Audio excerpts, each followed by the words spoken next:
ห็นเหตุของเกิดเห็นเหตุของทุกข์ก็สิ่งนี้พระอรหันต์บรรลุธรรมน่ะก็เห็นเหตุที่เขาเกิดมาแล้ว มันเป็นทุกข์แล้วก็เห็นเหตุของดับทุกข์ที่นี่หนึ่งไหน อันนี้เลยแปลว่าปัญ แต่ ญา เห็นให้เขาเบื่อหน่ายเห็นการเบื่อหน่ายนี่แหละจริงๆเห็นให้เขาบ่อยากเกิดอะไรอย่างนี้บำเพ็ญเพียรภาวนาเพื่อให้มันหลุดพ้นให้มันเบื่อจากบ่วงพญามารเบื่อหน่ายเดี๋ยวแบบหักห่วงใหญ่มันเป็นบ่วงพญามารเมื่อบ่วงพญามารนะเบื่อหน่ายเท่านั้นแหละมันจะปล่อยวางมันจะบ่ยึดหยังแม้ถือว่าไอ้หยังก็แล้วแต่บ่ยึดแล้วมันก็บ่มีความคิดแล้วบ่มีความปรุงแต่งเมื่อบ่มีความปรุงแต่งแล้วก็ตัณหามันก็มันแล้วมันก็โลงแล้วมันก็จะปลอดโปร่งแล้วมันก็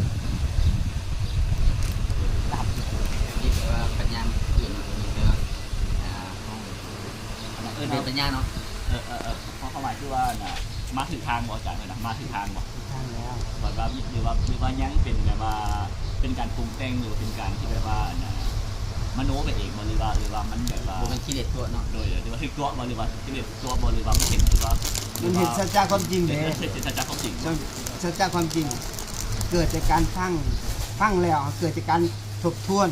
พิจารณาแล้วปัญญามันแตกมันหมุนแล้วมันเห็นการเบื่อหน่ายเนี่ยบอกอันนี้เกิดปัญญาอันเลิศ